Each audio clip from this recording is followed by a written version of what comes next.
Please note, for maximum picture quality, it may be necessary to adjust the tracking control on your VCR. The Mad Scientist has always been a long staple of the screen. You got Frankenstein playing with life and death, and you got the absent-minded professor allowing people to bounce around. I think that's what Flubber happened. Or you got the nutty professor trying to lose weight. At some point, they all fail under their own naive hubris. Enter Alec Guinness. He just wants to make an indestructible fabric while his beakers go bleep, blop, bleep. But the world's not ready for his brand of crazy science. But we're ready. Because this is Adjust Your Tracking, a podcast where we're on an adventure to watch a century of cinema, decade by decade, year by year. I'm one half of your hosts, Liam Daney. Liam Daney? Liam Daney. Lim Daney. It's like those old, like your old letters you used to get. Was it like Lim and DeLonghi? Yeah, when I was in the hospital in Qatar, I had a thing around my wrist that said Lim Daney. Which was my favourite I've ever had, and they had my passport to get that name from, so I'm not sure how they happened. They also used to call me Michael all the time because they used to look at Liam and think that's not a name. Yeah, but it is your middle name, though. Yeah, so they used to just move to the name they recognise as a name. Right, got you. Anyway, that's me, and with me is Oliver Jones, sometimes called James when I get post. Oliver James. Oliver James. Oliver James. I get it. No, Liam is like a nightmare name. Like, and no one will believe me, but I don't know if it's the way I write, the way I speak, or something, but I get everything. But that's not Liam. I get Liam a lot. L-R-U-M. That's quite common. That's not even a name, though, is it? No. No. I get Leon a lot, more than Liam. It's fucking bizarre. It's always been bizarre. Would you rather be the pig farmer or the professional? Huh? Oh. What's the pig farmer? Isn't there a film called Leon the Pig Farmer? Have I made that up? I don't know. I'm going to have to look this up professional. Yeah, 1992 film. Oh, okay. Is it? Do you recommend it? I have not seen it, but it's a British comedy about a Jewish estate agent in London who discovers that thanks to an artificial insemination mishap, his real farmer owns a pig farm. What? What? There you go. The cover of that film, that is not from 92. That looks like it's from the 60s. Well, the guy's hair almost looks like he's in the Three Stooges or whatever. Yeah. Oh my god. Why do you know this film exists? I don't know. I've just known the name of it. It's like one of those films you just kind of know of but know nothing about it. Oh, it's hugely entertaining according to the Jewish Chronicle. So that's really good. Maybe when we get round back to the 90s. When we circle back round. This Blu-ray release of Liam the Pig Farmer is called the Kosher Edition. There's actually a special edition. Yeah, and it's got a fucking Star of David on the front. What? Okay, I can see it. And a sexy looking pig by the looks of things. So, yeah, it is like showing his bum. What? Oh god. Anyway, how are you? That's interesting. Oh, it's recommended me Bob the Butler. How many films are there that just a name and then the job title? So like, that's a Leon, definite Leon the stroke, Professional, like. I guess, is another one. Freddie Got Fingered. That's another one. Is that a profession? Yes. Professional fingerer. Where were we? In fact, I was watching an episode of Canadian Drag Race the other day, and Tom Green popped up on it. And bearing in mind how much of a massive fan of Tom Green we were when we were kids, I had to go to Caroline, who's that? And she went, Tom Green. I was like, no, that's not Tom Green.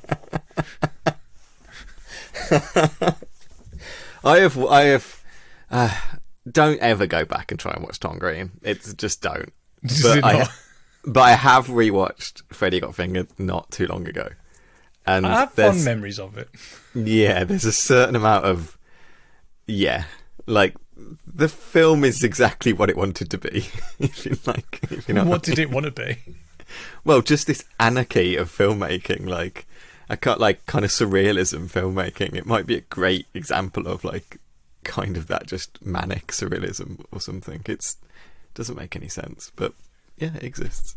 No, I like the idea though when Michael Anthony Hall says, use your surroundings or whatever, like use what you know is, for a cartoon or whatever. And then when he has the inspiration to make his family as the cartoon characters, You think, oh, that's what he's going to do. No, he turns them into zebras. Oh yeah, Like, what? oh, yeah. Fair enough. Look at Those my animations hooves. as well. They just go on and on and on, like in repetitiveness. Such a weird film. Anyway, how are you? I'm okay. Yeah, I got. Yeah, I'm fine. To be honest. Good. I don't know. It wasn't that long ago since we recorded. I've got not much to report. I've been doing a lot of GISing, mapping. That's fun. If you follow me on Twitter, you'll see that I'm posting out a ton of stuff about archaeology at the moment because I'm just my brain's being killed by me doing loads of it. But and there's a lot of debate at the moment because they're trying to put a tunnel through Stonehenge. I don't know if you've seen that in the news. No? What's this about? What's this? Well, this is not going to be interesting for anyone. But like in the 60s, basically, they made the wise decision to build a road that goes right next to Stonehenge. I know, I've been on it and I stood across it because I didn't want to pay to go into Stonehenge. And I didn't want to trample on the land, so me and Brandon just kind of posed behind a fence on the other side of the road. Yeah, okay. So you've had the experience.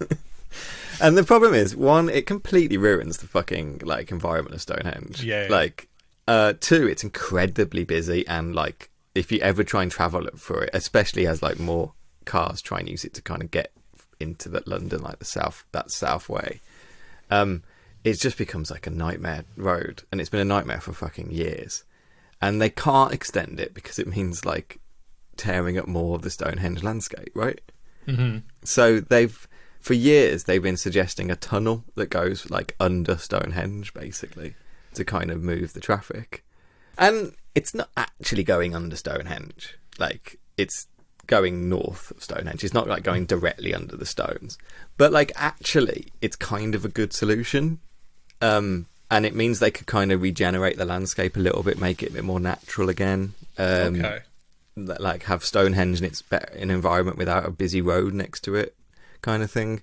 And they will do proper kind of, development archaeology on the entrances and exits of this tunnel. Like, it won't just be bulldozers come in and destroy everything. They will record everything it's going through and stuff. So actually, I think it's a good idea.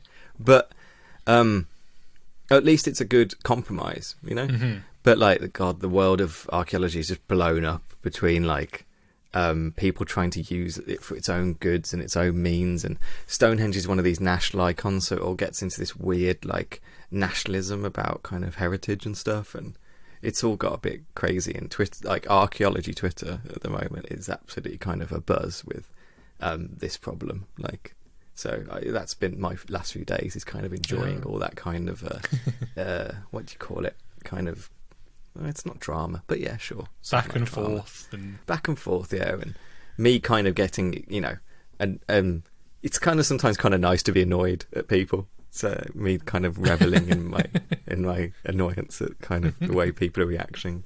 Really, that's my update. Fair enough. Stonehenge. Yourself? I've just been storyboarding all this week. That's it. So you're planning for the next video? Yeah, nothing too fun. Storyboarding. I like storyboarding, but I know that like when I finished it, I've got to make the video again and then again, because you have to end up. Technically, you make a film or a video 3 or 4 times because when you storyboard it, you've completed it all. Technically, it's like if you write a script, you've made a film. Really, it's just on paper. Okay. Do you know what I mean? And it's kind of like, I've got to make it again now, and then now I've got to physically make it. Now I've got to animate it. Now I've got to composite it. And it's just a constant stream of I've got to make it again. I've got to make it. Yeah. And I mean, each time it does change, and you do find new things to do. Or I guess sometimes actually you might find stuff you can't do, and that's actually frustrating. Yeah, I mean, the bad thing is I'm getting a bit more. I wouldn't say cocky is the word, but definitely more confident in my skills, I guess. So I'm constantly pushing what I can do. So we'll see if I'll be able to pull off what I'm planning. Push off to the future. No, I look forward to seeing what you're doing, and yeah, I can understand the process being kind of a strain, though. Really, like I love my favourite part is probably just making the models and stuff. To be honest, So kind of pre-production. Yeah, but because I'm such a mentalist, I like I like to have full control over the whole thing. Sure. Control Which is freak. insane when you're doing I know. stop motion, frankly. Yeah, well, Especially like as long as you do them. Normally it's like the Aardman shorts they used to do. yeah. So what would the team be for that like 3-minute short? Well, like the turtle talking or something. Oh, like those ones. You'd Yeah. probably have. To be honest, they might be just one person. But like, if you're looking at like say Wallace and Gromit, or like I say the Wallace and Gromit short, you'd probably have about 10 animators on that, maybe more. The shorts, I can't imagine because they're only 30 seconds. I can probably two they were only max, 30 maybe. seconds. Yeah. But like, if you really want to think about it, like you're probably aiming to like 2 or 3 seconds a day, and I'm having to push like 10, 12 seconds a day. So there's corners cut, which it sucks really because you can't get too, not protective, but you can't get too attached to what you're doing. You kind of got to just kind of churn it out really, which sometimes isn't the best, but it's just what you got to do really, unless they want to pay me more and I can hire some other animators, but that's not going to happen. Then you won't let them work anyway. Yeah, because to be honest, no one would have worked with me anyway. I'm surprised Brandon works with me because I'm such a fucking maniac. So like, if you were to look inside my head, it's just a mess. If you see how I work, it's a mess. Like, I'm I can attest like, for that. I'm bad. I've got such bad habits, like really bad habits. And have you watched anything in this time when you were storyboarding? I have actually, yeah. So I rewatched Batman Begins because I got a 4K Blu-ray player for my birthday. So Happy birthday. It was 2 months ago. I know. But I got a 4K Blu-ray player, so I bought the 4K Christopher Nolan set. So I've been going through those. Cool. So is that all of his? Well, no, it following doesn't. in it. No, because it's all the Warner Brothers ones. So it hasn't got the following, and it hasn't got Memento, but it's got everything else. Okay, cool. So yeah, my goal is to finish those because Tenet is out on 4K like the 14th of December. So I'm looking. So we should probably do an episode just for Tenet, really, because should we? Yes, I think so. It's important. It's important. It's Nolan. God damn it! It's important. But yeah, I really enjoy that film. I mean, it's got some really atrocious dialogue in it, like really, really bad. But I still think it's a lot of fun, and I think it still works, and it's still, for my money, the best Batman-centric film. I mean, I think the Dark Knight is a better film, but I think in terms of like being about Batman, it's still the best one. Yeah, they start doing what comics often do actually with the Batman films, is they just they know that you know the character, so they tell the story around the character. They don't need to develop really, whereas Batman Begins, yeah, I think when they got to Rises, they kind of went back to Bruce Wayne again a bit. I think a little. Rises is just a bit of a mess though. Like, it's full of things. Some things in that film I think are fantastic, and a lot, but a lot of it's really frustrating because it had so much potential, and I don't know if it's because of the whole Heath Ledger thing or what it actually was. But like they tried to cram too much into it in a 3 hour, and it just feels like it feels very montagey, like too montage. Yeah, it does. It's the Talia thing was such a good idea, and I just think they dropped the ball on Talia so much. Massively. Yeah, they could have built that up. Yeah, and even like Catwoman's the same. For my money, Catwoman's barely in it in my head. But I think she's really good in it. But I mean, yeah, she is. Yeah, Batman's barely in it. I think I actually once, because I was that sad, I kind of just loosely timed how much screen time actual physical in costume Batman has, and it's like it's like 10, 12 minutes in a 3 hour film. It's insane, and like I'm sorry, but for my money, I want a bit more Batman in my Batman film. It was this obsession with it having to be twists was bad. Like, it was so obvious that it wasn't Bane that got out of the jail, the whole jail, and it's so obvious that Talia was always evil, but they don't really give her a good relationship with Bruce either. It doesn't really feel like her stabbing him in the back, literally, when she does. It's just, it just kind of fails it. Even the kind of the Ra's al Ghul kind of cameo, you just kind of wanted them to go full on and put Ra's in it. Do you know, at that point, like, just look, it's so comic booky, that one. It's got a bomb that's going to blow up the entire city. Just just have the Lazarus pit in it, and just, you know, who cares? Like, it's got like fucking the ice paths, and the city's blown up for like 6 months or whatever. It's very cartoony. Like, at that point, Nolan's got everybody already, so he could have just added some of those more kind of flamboyant. Which is weird because he's very. I consider him quite a kind of fantastical filmmaker. Oh, like, he is. Like the Prestige basically has real magic in it. Yeah, like, and like, you know, the whole premise of Inception, which, you know, Inception, yeah. But anyway, what else? It was weird. I watched The Visit, which really offended me, actually. Oh, the M. Night film, yeah. M. Night Shyamalan. Yeah. But like, it felt to me, so spoilers, it's basically about two kids who go stay with their like estranged grandparents. Yeah, grandparents they never met. Yeah, and you find out that the two people they're actually staying with aren't actually their grandparents, and they're two people from like a psychiatric ward or like dementia. Yeah, they've got. They call it sundowning, don't they? So it's some sort of dementia. Like, yeah. And basically, it offended me because, like, I've got family who've got dementia. I didn't know this is what the film was about, to be honest. But I've got family who've got dementia and mental illness and stuff. And I just thought it was kind of villainising it, really. And it kind of rubbed me the wrong way, to be honest. And I found the kids really fucking annoying. Like, the one kept rapping the whole way through, and I'm just like... Oh, yeah. I forgot about that. But at least M. Night didn't write himself in this film, so... I don't know, I kind of miss an M. Night cameo. What, where he's... Was it Lady in the Lake, where he's kind of like... Yes, Lady Lake is the worst one. Oh, God. When he literally writes himself as the guy who's going to write the film to save the world. Oh. It's so pompous. And it's all about how critics are the most evil things in the world. It's... Ugh, that film. Kind of obsessed. But you're... What was the other one with the talking, like, plants? Was it The Happening? That was The Happening. They're not talking. I can't remember. They should have been talking. I just remember they released spores, didn't they, that killed humans, and you had to get ahead of the wind. Like, The Happening is very boring. I just remember there was the Andy Samberg did like an SNL like riff on that, didn't he? I think. I don't know. On the Mark Wahlberg kind of impersonation. Oh, Mark Wahlberg in that film is so fucking hilarious as well, because he's like, you get the impression that Mark Wahlberg wants to beat up his own character, because like he's like so angry that he's such a nerd. I'm such a nerd. Like, yeah, and he's just like, I want to beat up this nerd. Like that's Mark Wahlberg's like performance energy in that film. It's such odd casting for him. Really is such odd casting. Have you watched anything?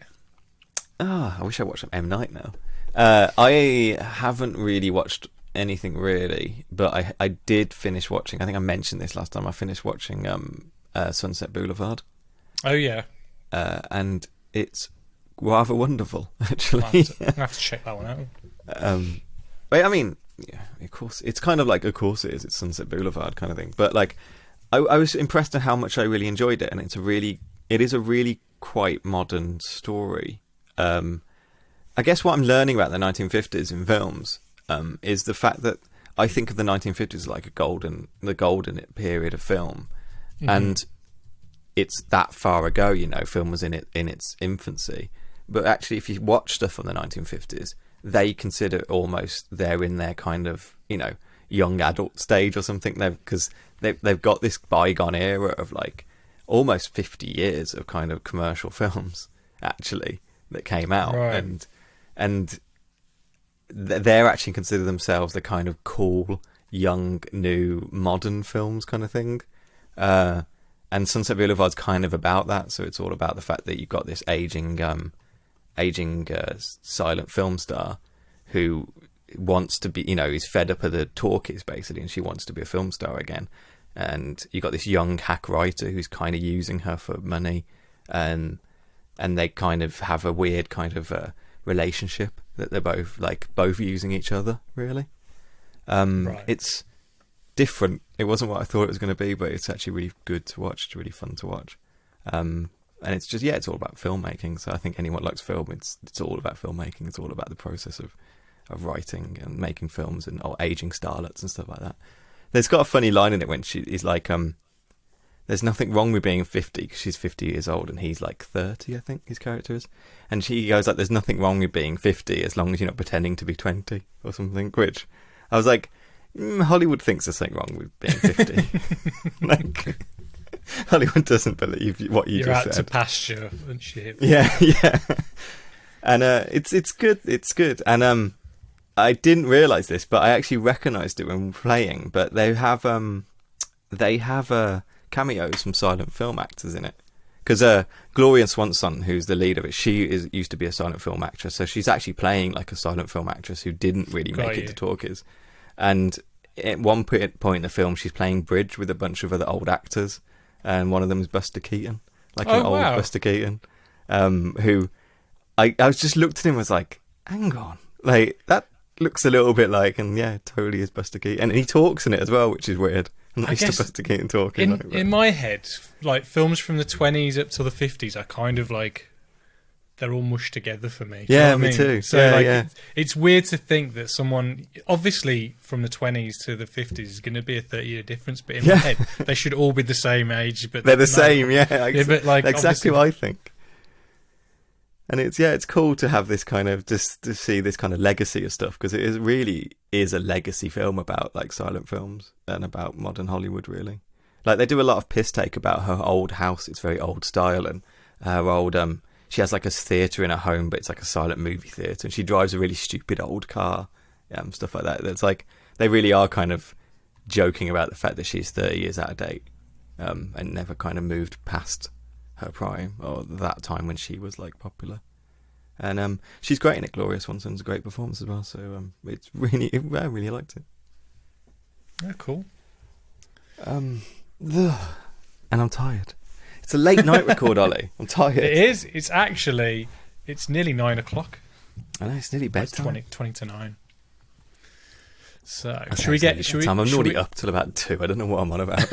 Oh man, I'm asleep by, I don't know, about 10 or 11 these days. Apart from when you're making a film, and then well, like I said, I'm doing my best to kind of do it properly and kind of have normal working days. We'll see how well that goes. Yeah, we'll see. I'll remain skeptical. It's like, we were talking about Rashomon and how men lie to themselves.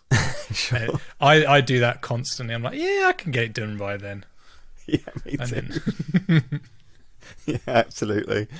I think I have a bit of a self-destructive streak where sometimes I would leave something to a point where I can't do it, and then it's not my fault that it's bad. Like, so I think I've got that I do that now and again, which is unhealthy as hell. It protects my ego. Going back to the Rashomon thing, the X-Files episode that I think is like Rashomon is Bad Blood, and it's the one with Luke Wilson, and there's like a kid vampire who's like a pizza delivery boy. Oh yeah. And Skinner pulls Mulder and Scully into the office because both their reports are conflicting. And so you see both of their, and it's written by Vince Gilligan, and both of their is it Vince Gilligan? I think it is. May have been. But and it's like Mulder says that Luke Wilson's got big goofy teeth, but in Scully's mind he's kind of like a stud and stuff like that. And then later on in the episode they have to go back to where because like Mulder like staked this vampire, but it turns out he was a kid really, but it turns out he was actually really a vampire. But anyway, but you kind of find out that their stories were kind of like a mixture of both of them, and then also there was some lies in there and stuff like that. So that's 100% a Rashomon episode. There's Jose Chung from Outer Space, that episode. Yeah.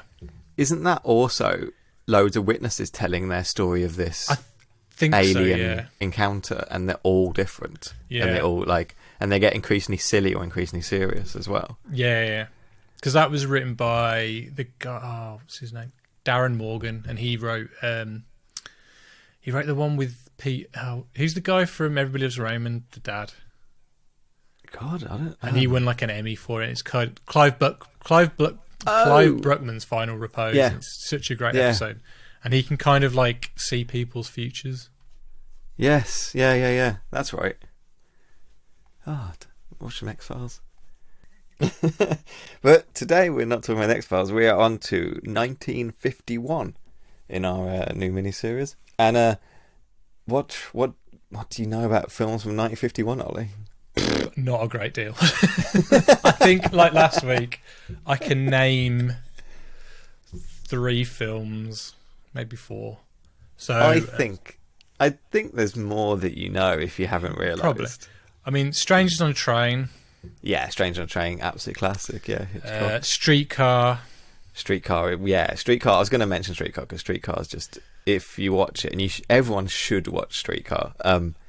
It's Marlon Brando's doing something different than any of our actors doing this year. Like, it's like what we were talking about with Bruce Lee in how he was compared to other actors in that film. Like you just see him in Streetcar, and you're like thinking he's just in a different league. Like he's on a different planet, like of acting. And he's reinventing new things in that film. Also directed by Elia Kazan, who's the husband of Barbara Loden as well. So a connection to Wanda as well. I mean, but obviously, who was Brando? Like, was it Stanislavski and stuff like that though? That kind of like he took all those kind of. I guess so. Yeah. Yeah, all that. Because he was a famous kind of acting teacher, kind of method teacher. Yeah, you're right. Yeah, that's right. I'm not too au fait with my acting, to be honest. My method acting is like people. I wanted to say as well that talking of Streetcar Named Desire, I've been watching The Simpsons recently. No shit. I kind of wanted to make my way through as much as I could. A Streetcar Named Marge or whatever it is? Or... Yeah, Streetcar Named Marge. Oh, and I literally watched Streetcar Named Marge like last week, and that episode is so fucking good. Like, it's so good. Well, it's in the first 3 series, isn't it, or something? It's one season of those. 4. It's one of the early ones, anyway, isn't it? And like season 4 as well. It's like we're talking about 1950s films. All the early seasons to me are just mashed together in Simpsons. But season 4 of a TV show is quite like solidly into a run of a TV show normally when you're not got 30 seasons. And they're into their absolute strides in season 4. Like that's Monorail and stuff like that. Like Streetcar Named Star, like the fake musical at the end of Streetcar Named Marge that is based on Streetcar Named Desire is so funny. Like I just was like killing myself laughing at all the kind of songs about like in it. So watch Streetcar Named Marge. And also the ending of it was really sweet. Now and again the Simpsons could actually nail proper kind of like adult sitcoms. And I miss those old days of The Simpsons. Well, I don't miss them. I can still watch them whenever I want. It's not like they've gone away. There's no point. It still exists, but it's kind of amazing to think that they were doing what they were doing when Simpsons was actually like firing on all cylinders by far. And anyway, 51. What are the films? You know what comes out this year? What's that? The Thing from Outer Space. Was it? Oh no, The Thing from Another World. Sorry. Oh no way. So the original film for the Thing, John Carpenter's Thing. Yeah. I've never seen that version, considering that The Thing is actually like one of my all-time favourite films. I've never watched that one. Because what's it based on a book called Who Goes There or something like that? Yeah, it's something like that, isn't it? Yeah. We're full of information today. But I think the way they did The Thing before, it's more like a kind of Frankenstein kind of a man with a mask or like a bag over his head or something like that, because obviously they don't have the effects to do the kind of it's definitely a really good remake, the John Carpenter one. Oh yeah, from the original, but that's the original. It exists. And also The Day the Earth Stood Still. I was just going to say that as well. 51, yeah. Which I've never seen that version. I've seen the shitty remake, but I've never seen the Keanu Reeves one. Yeah. Yeah, but is that where in Evil Dead where he's like Klaatu, Barato, Nikto? Is that where he got? Because isn't like isn't it from The Day the Earth Stood Still? It is, yeah, because it's called Klaatu, isn't he, or something like that? Yeah. I don't know. Any of the films come out? That's all I can. I tell you what, I've always wanted to see and not seen. It's Family Secret. I've always wanted to see that. I've never got around. Never heard of that. I mean, I should say always. I can see it any time I want. I just haven't. Yeah, I know. This is the whole point of this. What we're doing is Yeah, actually, it's sometimes so difficult to sit down and watch stuff. I think you have to kind of force yourself into it. But I think Alice in Wonderland, the Disney film, came out this year as well, which I don't like. It's I don't really... like I have an issue with the Alice in Wonderland story, even though I made a video very loosely based on it. But like it's a story that it's not really a story though, is it? It's kind of I don't get any fulfillment out of the story because it's very light on the story. It's just full of those crazy like encounters she has. Really, that's it. It's kind. Is it like Cats, where it was the book's more like a collection of poems? Am I making that up? I don't know. I think I'm making that up. Well, I know the Jabberwocky is like a poem, isn't it? And it's kind of... I don't know if it was part of that world or if they've kind of... Just because it's the same writer, they've kind of lumped it in with it. Or I feel like that, yeah. I don't know. The film's like, drugs. Aren't drugs cool? That's kind of what Alice in Wonderland's about. Because I know at the end of the Tim Burton one, she fights the Jabberwocky. But it was never the the original... I know at the end of the Tim Burton one, the Mad Hatter, played by Johnny Depp, does a dance. Oh, he does. Did you ever see the second one? No. I only watched the Tim Burton one because I was watching all of Tim Burton. I would never have watched it for any other reason. It's infuriating. But yeah, I think that's about all my 1951 knowledge goes, to be honest. I think that's fair. I think we've done okay. Could be better. Could be better. There's a film called The African Queen that came out this year that I've heard of. Yeah. That's a very famous film. No, it's not Bogart, is it? No, it's... it is. Yeah. It is Humphrey Bogart and Katharine Hepburn. John Huston directed it. Yeah. And the Superman of the Mole Men, which we talked about. We talked about that, yeah. Okay. Yeah. See, we've already covered it. But what are we covering today? Why am I asking you? Go on, Ollie. Tell us what we're covering today. We are covering Man in the White Suit, starring Sir Alec Guinness. Sir Alec Guinness. Who directed it? The guy who directed... Alexander Mackendrick. Yeah, the guy who did Lady Killers. Yeah. Which also starred Sir Alec Guinness. It did. Anyway, play the trailer.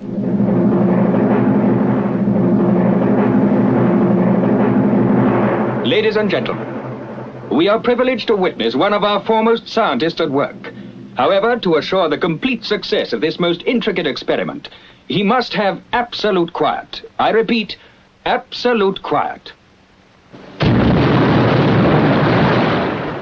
It shouldn't have done that. Who'd be a scientist? But if at first you don't succeed, try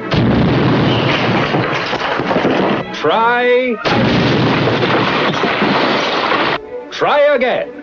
Mr. Hoskins, it's worked! I've done it! I've got to see Mr. Burnley! I've done it! Stop him! Stop him! Sister, what's the trouble? He's mad, that's the trouble.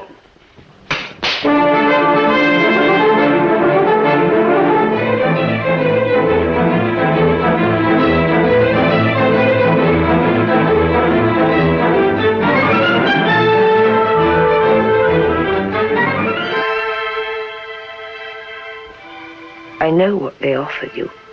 You could live the rest of your life on it. Go anywhere, do as you please. And if you wanted me,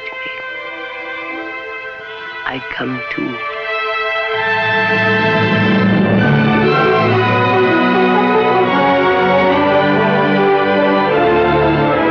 Alec Guinness, the screen's most versatile star, triumphantly augments his gallery of brilliant film portraits as the man in the white suit. Hello. Hello. He saw his great discovery as a force for good. It's more important than anything. It's going to astound the world. They saw in it a danger to his fellow men and branded it a threat to industry. We need control of this discovery. Complete control. If you want twice the amount in that contract, we will pay it. $250,000 to suppress it. Yes. You're an irresponsible young idiot. Father, no. Knudsen! And you're a pompous and ungrateful old ass. Oh! Sydney! Knudsen! No, Father! Knudsen! If you think I'd give my invention to you, you must be crazy. I wouldn't give it you if you were the last man on earth. I wouldn't give it you if you went down on your bended knees and begged me for it. I won't stay in your house another minute.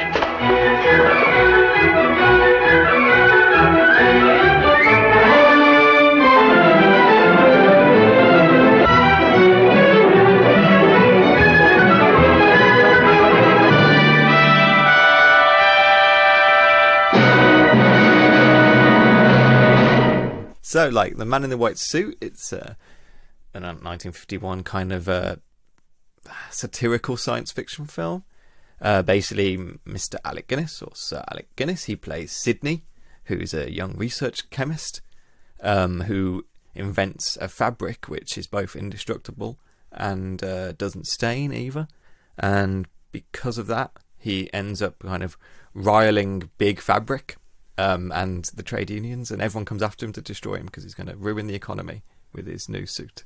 I think you've just summed. We don't need to talk about the film. Just said everything that happens in the film.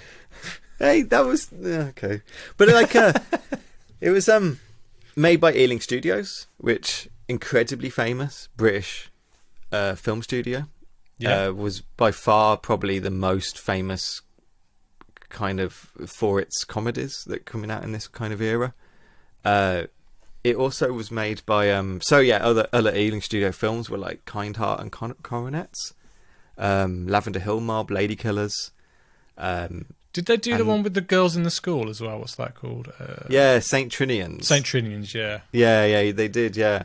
And they're still kind of, I think, like Shaun of the Dead was shot at Ealing, I think. Yeah, it was shot in their studios, and I think there was some others as well, like what were the other more recent ones? I think Intimidation Game. Oh, okay. Theory of Everything. Yeah. Importance of Being Earnest and stuff. I mean, that's probably neat. You know, you talk about Shaun of the Dead. That's nearly 20 years ago now. Okay, good point. That makes. But like, yeah, Ealing doesn't exist as like a kind of production studio anymore, but it still kind of exists as a staple of British film. And I think the BBC owned it for a good chunk of time.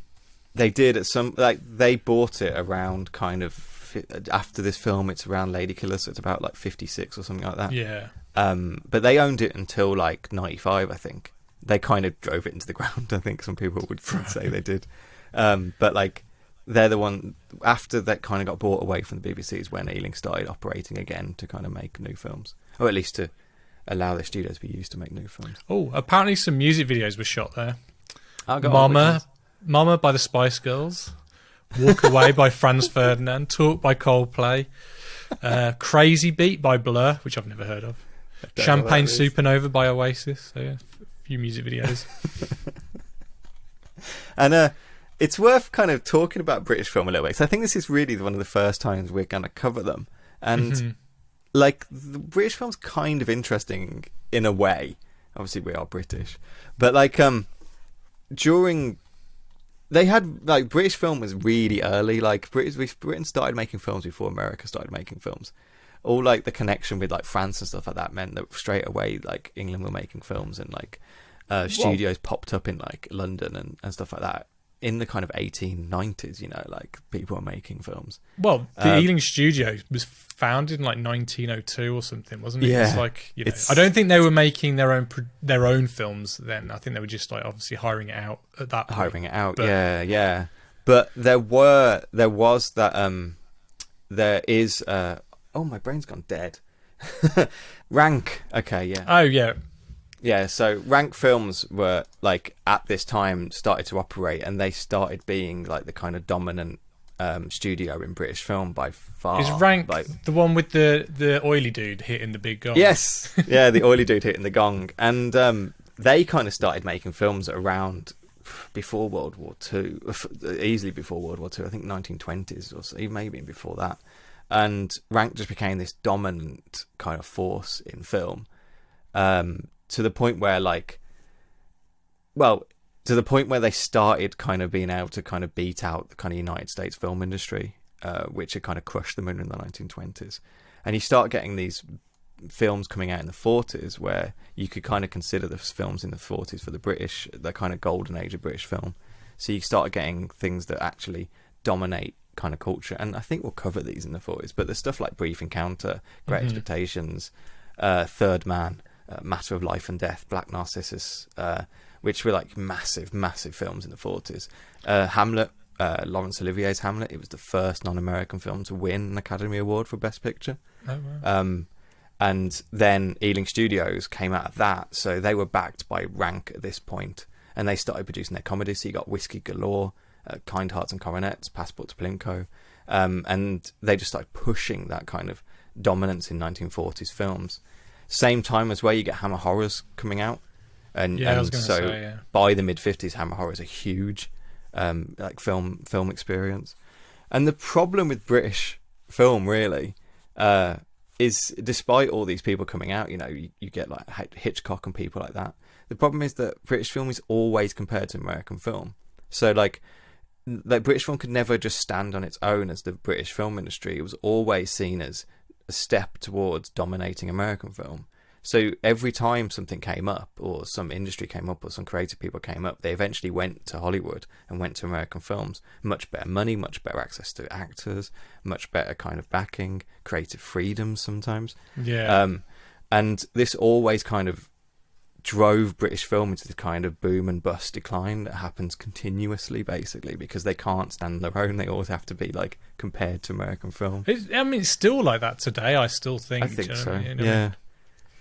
And this is kind of the kind of attitude that you're getting this film come into then in the 1950s. It's you've just had this explosion of British films, a lot of stuff getting pulled into America, and them trying to kind of again, you know, jump on that success. So Ealing was immensely popular. Ealing Studios went out of London, that's why they're called Ealing.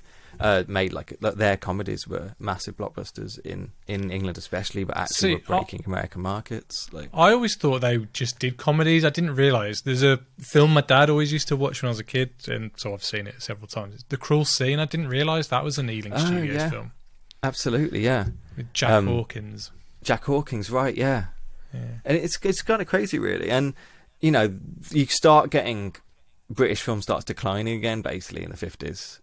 Just the popularity of it in the early 60s, really, again. And then Bond comes up, you know, and Bond gives money to the British film industry again, and you just get that kind of waves and waves. Of don't forget the Carry On films. You know, I've never seen a Carry On film. Neither have I. I've never got it. No, I don't get it at all. All I picture is that guy's like, oh, and then... yeah. Oh, matron. Yes. They always threaten to kind of come up with a new Carry On film, but like I can't see that working, to be honest. I mean, what would it be? I don't know. I do not know. That kind of bawdy comedy, isn't it? Like, that's very British, but yeah. But it's a Britain. I'd like to say it doesn't exist anymore, but we all know there's. It's a Britain I don't enjoy.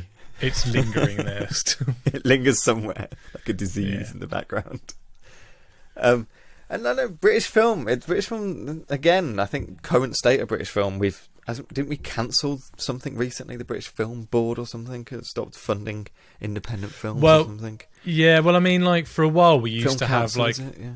We definitely used to have like regional film councils and stuff like that, but they all got consolidated into like one mass, and it kind of like became a lot harder to kind of get funding and stuff like that. And yeah, it's a lot less of creative freedom. I think it always happens with these British things. We get a lot of creative fun coming out, and then we crush on it and stop people doing that freedom. I was going to say as well, because they were so worried about British film as well, there was a brief spat in the kind of late 40s between America and Britain where the British government put on an import duty to American films. So like American films had something like 75% tariff on coming into the country and stuff, which led to like a year of no American films basically coming into Britain because they were trying to push the British film industry so British much. film, yeah.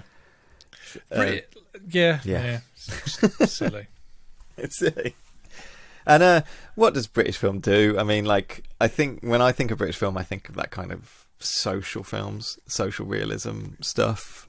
I think we do stuff about kind of class, really, and about kind of social structures. A lot of stuff about working class environments and things, but also like upper class stuff. I think there's not often I think they call it kitchen sink realism. Yeah, or well, something that's about like British you, films. like your Mike Leigh films and all that kind of Yeah. stuff. And I think that's kind of, that's like British new wave, I guess, in a way. But like, really, it feels like the last few years I don't know. You still get obviously, like as you say, Mike Leigh, but most British films that are coming through were almost secret British films. They're just kind of like the funding's there, like Christopher Nolan films and stuff like that. They're not really British films, but. Well, I mean, like the Batman films were considered British because they were like all British crew and stuff like that, weren't they? And stuff like that. I guess that's what I mean. Like secret British films is what I'm trying to say. Like, yeah. Don't think of them as the British film industry, but they kind of are funded by them. I mean, like I guess a lot of what's his name? Danny Boyle films are like British films. Most of his, I think. Yeah, or okay. all of them, Yeah. to be honest. But yeah, there's. It's like I guess the Edgar Wright films as well, like the Cornetto trilogy and all that kind of stuff. But it seems to me like a lot of our actors and directors, just like you said, are like exports. They just kind of once they kind of do something here that proves themselves, they kind of up sticks and kind of move to the other side of the pond, don't they? Yeah, and I guess that's what I was kind of saying is it was no different in the 50s than it is today. Like, well, yeah, because I mean the money's all across the pond. It's not here, and yeah, you're going to go where the money is really, where they're going to fund your crazy ideas to make a film, really. And once you've proven yourself in the little kind of pool with restricted money, you get a lot more money coming in, a lot more freedom. You get to play in that kind of huge studios in California or whatever you're doing. Like, but it's I very mean, attractive. We do have some incredible independent talent and stuff in the UK. There are some incredible like films just made, but it's not about lack of talent. It's about like the lack of support for the industry, really, or just kind of the people running it have their eyes in the wrong place. Their goals are in the wrong place. Well, They're I think too concerned with trying to make American films rather than trying to make British films. I think. Well, also as well, I think especially with like the funding for like the film counts and stuff. A lot of the films have to have a certain level of commentary in them. Do you know what I mean? Or to get the funding and stuff. And you've also got the lottery funding. Lottery funds a lot of films as well. That's true. Yeah, that is true.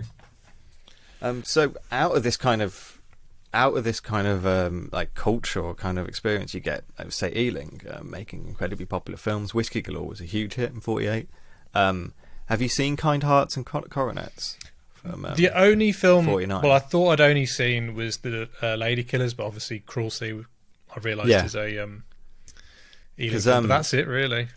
I just want to talk about Kind Hearts because again, you should watch Kind Hearts. It's great. I really, really like Kind Hearts. But Kind Hearts is this film about one guy who's basically trying to kill off another family, basically, and it's all about social class and stuff like that. But the guy who's the standout performance is Alec Guinness, who does a Norbit in Kind Hearts and Coronets. I think he plays 8 characters. I think in the film, like he basically plays the entire family of the family that are getting killed off. He plays every single character of that film. Which is kind of insane, like I think anyway. But he gets that's almost a film directly before this that he gets like noticed in, gets a lot of like kind of praise for, and he then ends up doing a bunch of Ealing comedies from that point forth, like almost inseparable from Ealing. I don't think you can talk about Ealing comedies without talking about Alec Guinness, who was in so many of them, made a name for them. And obviously Lady Killers, I think, is probably the most famous, but he was also in like the Lavender Hill Mob as well. And he just like kind of made Alec Guinness almost kind of staple actor for Britain, really. Made him into a household name. I was looking at his IMDb, and apparently like, from the 40s to the 80s, he was always like the 4th or the 5th or the 3rd most popular British actor in the whole world. Do you know what I mean? So he was always up there in terms of like how popular he was. Yeah. And I mean, we talk about Alec Guinness forever. I think like in terms of British actors, he's massively up there. Like still after like the Ealing comedies, he worked a lot with David Lean. So Well, Bridge on the River Kwai is Kwai, incredibly famous. Like Lawrence of Arabia. Lawrence of Arabia, yeah.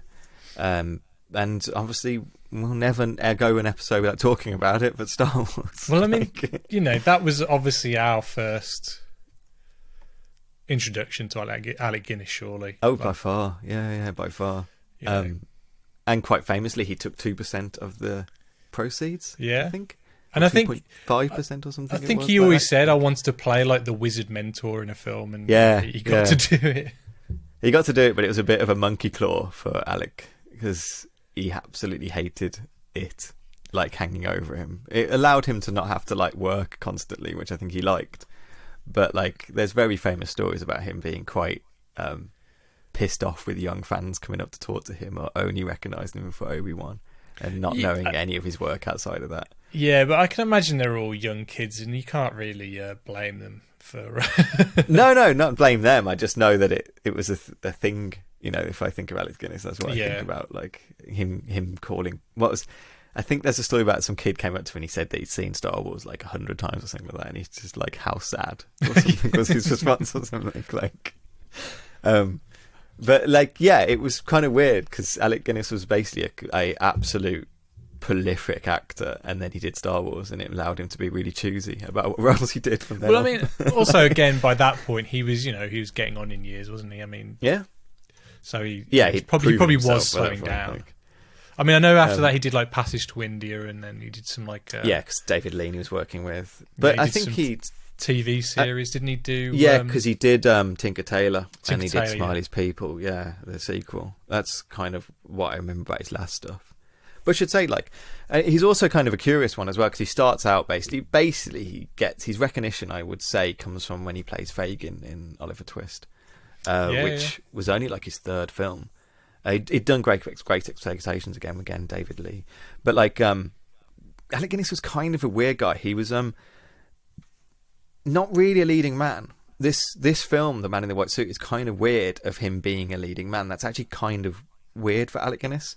He's actually more of a character actor by far, and like he would always be in like costume as well, which led to basically the unfortunate stuff in his career, like the kind of blackface in Passage to India and stuff. And Oliver Twist, his Fagin portrayal is he does look like a Nazi cartoon of a Jewish person, like, but like he. To be fair though, all Fagins have looked like that though, really, haven't they? Well, the role's written like that, yeah. But like, so. But like he has this weird energy about himself that he's a bit like of an enigma, and I found out as well that he was born illegitimate as well. He never even knew his father, and his surname's not even Guinness or something. Like his surname was given to him because they didn't know his father's surname, and they knew it sounded Alec like Guinness Guinness, or something. Like. Shuf. I think his mum was Deshuff or something like that. Yeah. Like, I can't remember what his dad's name was, something that sounds like Guinness, but it wasn't Guinness or something. So he had this kind of he came from like quite, in terms of like, I think of British acting as quite of like a high profession, really. It's just, like upper class profession, really. He came from quite auspicious kind of beginnings, and really. And I think that led into his performances where he was kind of like hiding himself on screen. In these characters, he liked a lot of prosthetics. He liked a lot of characters. He liked to do that.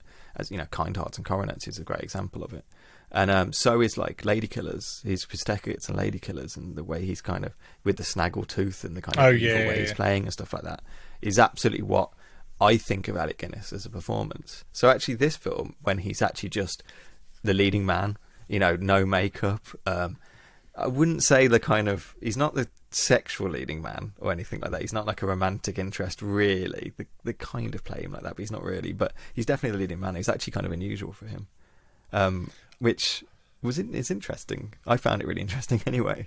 I forgot one film that he's in. It's fantastic, Dr. Zhivago. But yeah, like again, that's David Lean. He had this kind of way to him that once he was on your kind of team, he worked for you. Like he was quite loyal to kind of that. And Ealing's the same thing. You had the guy we talked about Kurosaga before. I think really working in teams and people, and a big stage actor as well. He was. I think it's massive stage actor. Yeah. I think it's worth mentioning at this point, only because I think I think it's a form of erasure if we don't mention it. But after his death, a lot of the stuff come out the fact that he was a bisexual man and pursued quite a lot of bisexual relationships in his life. He was quite ashamed by it, from all accounts. Ian McKellen's talked about this. Ian McKellen, you know, the statesman of gay actors. As a gay actor. Yeah. The known voice. But he said that, like, Alec Guinness warned him when Ian McKellen was wanted to come out as public and actually be, like, he considered it quite political to come out. Alec Guinness warned him that it's a dirty thing to do and not a good thing to do, like, and kind of shameful. So I wouldn't say Alec Guinness was happily bisexual, but I think it is erasure for us not to talk about someone who has such a huge impact on British film and pop culture, looking at Star Wars, and not mention the fact that he was bisexual. So I think it's worth mentioning, really. It's just a shame he was around in a time where it was frowned upon. Apparently he got arrested, but there's no the story there's no goes documentation. The story goes that he was fined like £2. Yeah, I think it was 40 guineas or something, which is about £1 or something. But yeah, it was some trust in like a public toilet in Liverpool, I think it was. And the story goes that he gave his name as the character that he played in Great Expectations. With Herbert Pocket, I think he plays in Great Expectations. So he gave his name as that instead of giving his own name. So the story goes. I don't know. You don't know about these things, but like, it's one of those things about kind of this period of Hollywood and stuff like that. There are like LGBTQ actors out there who like died not being out, you know, like, and might have considered it like a bit of a shameful thing. But I think we're at the point that we should be able to kind of talk about it. I think when we do a Cary Grant film, we can talk about Cary Grant as well, who's a bit more complicated. Yeah. But I think it's just worth mentioning, and especially with the bisexual thing, because bisexuals do get erased from media very easily, and especially from the historical records and stuff like that. So I think bisexual erasure is a thing, and I think it's worth just saying that, you know, like, and not saying it in a bad way, which I think some people would. Shall we go for the film? So, like, sure. So what did you? So you had not really seen a kind of Ealing comedy before. So what were you kind of expecting going into it? I expected it to be a bit more farcical than it was. I mean, I know it is to a point, but Alec Guinness plays it very straight, doesn't he? I mean, he does. After what we just said, but you know what I mean. but like he's, the only times for me where it got really comical, there's a lot of people being thrown in and out of doors. Yes, like I love kind that of stuff. like chaotic kind of humour, which I enjoyed that and stuff like that. Yeah, proper farcical kind of stuff. Yeah. But beyond, I know I just said it wasn't that farcical, but no, I genuinely enjoyed it. I wouldn't say I laughed all that much, to be honest, for a comedy, but I don't know if that's because of, you know, it's now 2020, it's not 1950. 70 years old, yeah. Do you know what I mean? But no, I found it humorous to watch. Like, it was fun to watch. Weirdly enough, I think it was only a short film, but I could have maybe saved like 10 minutes into it. I think there's 10 minutes or something, or 5 minutes you could have found. It's a good 30 minutes until he accidentally, well, not accidentally, but he first creates anything. Yeah. And then there's another like 20 minutes of them trying to figure it out again.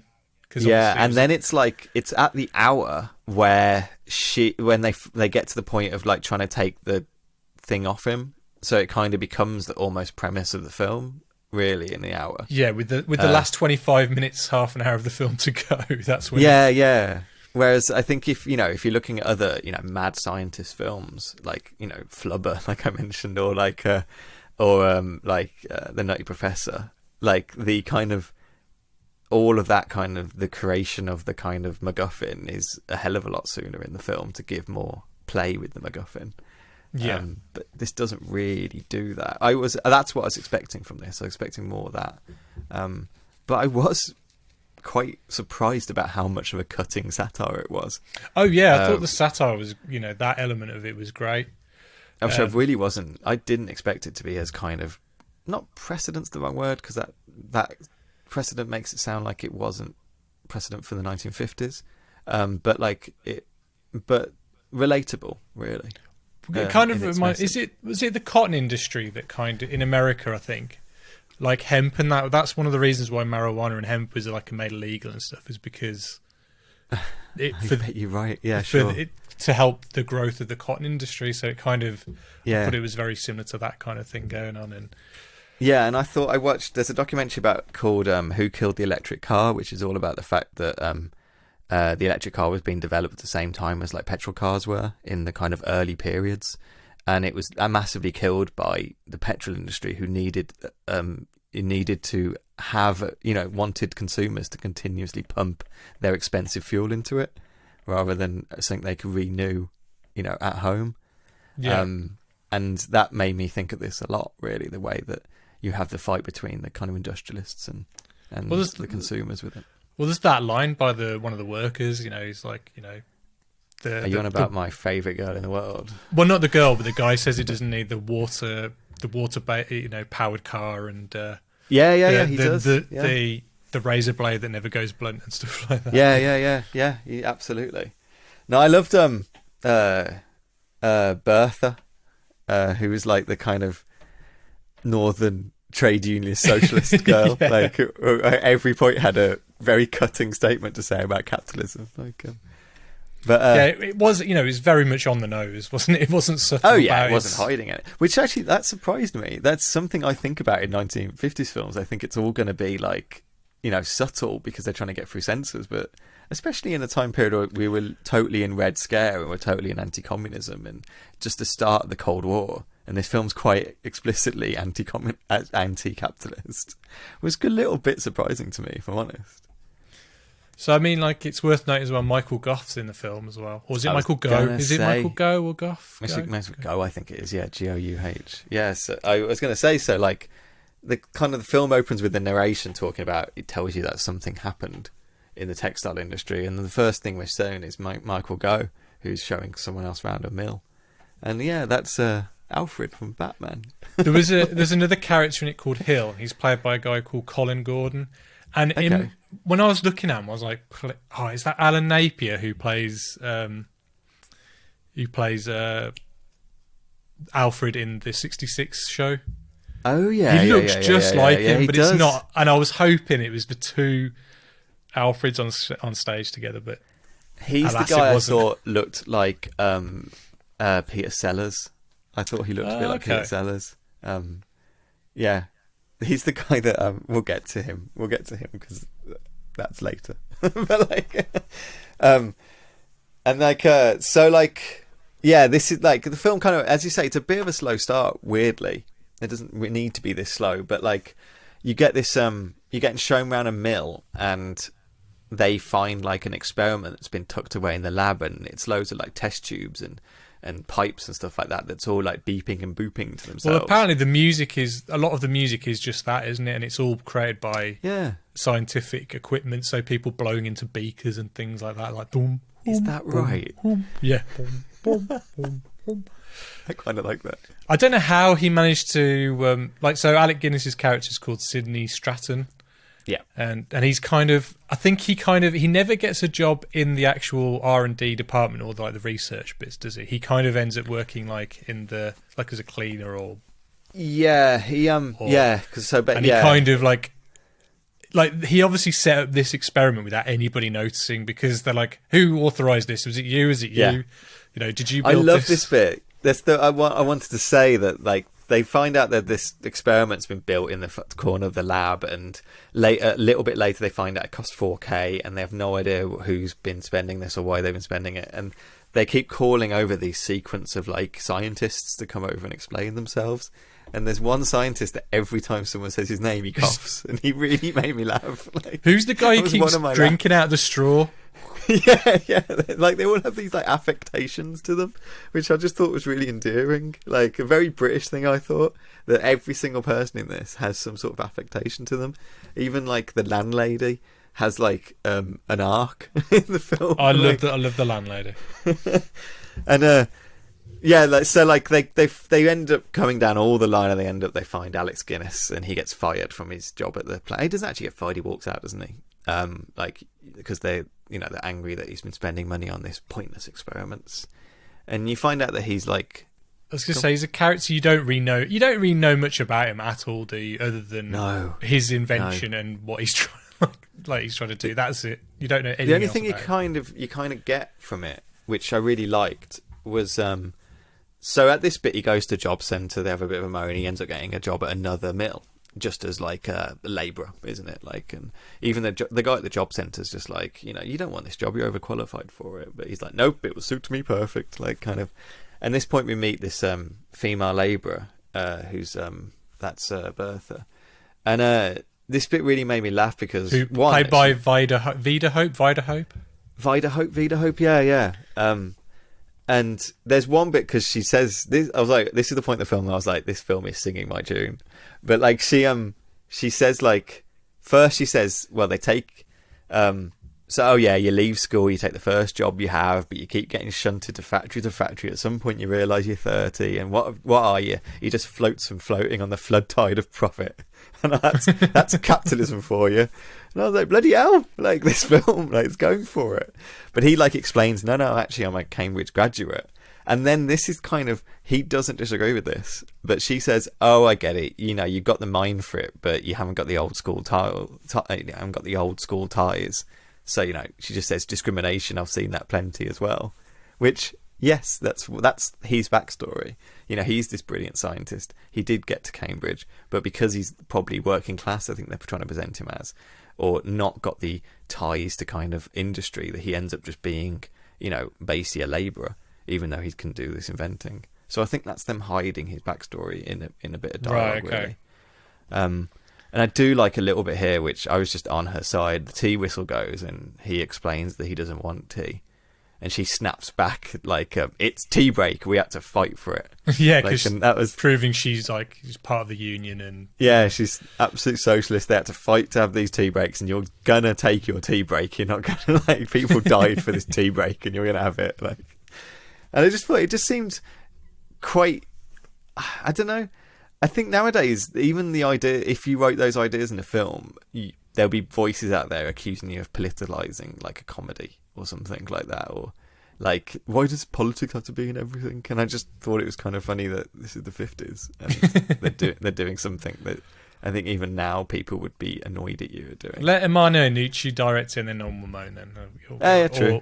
True. Yeah. Or the Four Lions go, it's Chris Morris. They can get away with it. He could absolutely get away with it. But so yeah, he kind of, this is the bit where they deliver like an electron microscope to the mill. The scientists in the lab can't use it. They don't know what they're doing, and Alex Guinness keeps jumping in and saying like, no, you can't turn it on without this being switched on, and no, that's actually this. So they mistakenly think he's actually from the lab or built the microscope or something. Yeah, or technician or something. Yeah. They kind of go, well, you know a lot about this. Why can't you just come kind of work here for a couple of weeks and teach us how to use it before you go away? And he pretends like, he goes, oh yeah, sure, I can do that as long as I get some some bench space that I can do my own stuff as well. And they're like, yeah, sure, no problem. So he has to quit his job working where he's working to work there. yeah, for free, And then you get then that's the tiny landlady comes in, she's wonderful. He begs her to let him stay there for free, and he goes, in a couple of weeks I'll promise I'll get some rent to you. And that's the point when the union workers getting yelling that they're forcing him to do scab labour, and working for free. And I'm not standing for this. If they can't force you to work for free, we're gonna go on strike, kind of thing. And what kind of happens? What have we missed? Well, she kindly offers him money if he needs. Oh it, yeah, that's true. Yeah, and the tiny landlady lets him kind of stay there for free for a little bit, and then so at this point when she's already been introduced, but Joan Greenwood, she's the daughter of the kind of mill owner. She then comes back to inspect this mill and basically recognises him, doesn't she? Yeah, because she bumps into him at the beginning of the film, doesn't she? When he's a janitor or whatever. She's engaged to Michael Gough, to Alfred. To Alfred, and, and she kind of sees him, tries to spot him, and there's a really good bit here that I really liked, that he was he's hiding from it behind that curtain with the other scientist, and the other scientist thinks that he's like silently critiquing his work or something. And he gets annoyed with him halfway through and goes fine and like runs off. And then later on, when Alec Guinness tries to run away, like the head of the lab pulls him over and goes like, "Look, what was the problem with this? Then explain it." Like, which I just thought was kind of funny. Yeah, so she sees his little like flubber experiment and she runs off to kind of snitch on him. I did like this little sequence though, where he jumps on her moving car. Yeah. And then it goes into some rear projection, and then he then falls off the car. What are you going to say? No, I was going to ask. So it goes to as you say, it goes to rear projection. Then it does this weird thing when it kind of like cuts. Like it's almost like they cut out frames of the film to make him fall off the side of the car. Oh yeah, he's there one frame, and then he's just gone. Yeah. It's really weird. Sir Alec Guinness is like, "No, I'm not falling in your film. I'm not falling. No, you haven't paid enough for that." So he's begging her. He's got bruise on his head and everything like that, and he's begging her not to kind of snitch on him. And he's got really good science, and he can do something fancy. And I like this bit because he's like explaining all these saying all these fancy. Oh, he's talking words about to atoms and stuff like that. And and polymer chains and stuff like that and things. And it cuts to her reading the Encyclopedia Britannica to kind of work out what he was talking about, which I thought was a good gag. Kind of funny talking about this. Like it's weird watching a film which is like all about textile. Like textile feels so kind of just boring, I guess. But like there is a certain historical element to this, which I can't give too much detail, but it's the invention of nylon is I think they're kind of basing this on. And okay. Like nylon was like it's a polymer, like this fabric in this, it's man-made, and when it was invented, it was basically invented for ladies' tights. That's what nylon was invented for. But they quickly found out that it was more useful for other things, and basically then the wars happened. Yeah. So it was actually more useful for the war element. So stuff like parachutes and things were all nylon, and lots of stuff like that, lots of jackets, waterproof stuff and things like that. And what it actually led to was, before the war, there was a huge surge in like popularity of nylon for like ladies' tights and things. Then it went away overnight because it had to go to the war effort. Yeah, but like, so my gran had to draw the lines of the tights on the back of the leg to make it look like she had That's what I was tights. going to say. Yeah, it became such a thing that people pretended to have tights on all the time because like it was probably such a showed popular thing that went away. May have showed some wealth or something that you can totally, get tights. yeah. I think you could still import it from like American stuff. And when shops were opening with stocks they managed to get, they would be in the paper and there'd be huge queues for people to get in and buy nylon and stuff. But, anyway, digression. I'm sorry. Yeah. So where are we?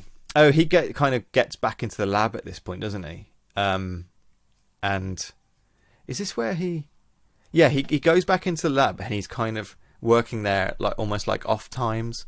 And this is when he sneaks out of the lab with like a charge, like kind of like he's blowing up dynamite. Dynamite. Yeah. I did like this. I did like this scene actually, though. Yeah, so he's hiding out and he's got like the kind of fire button and he presses it, imagining there's going to be a huge explosion, but it just goes poof, and like the kind of chemical reacts or something, and he invents this polymer, and then he just goes fucking mad.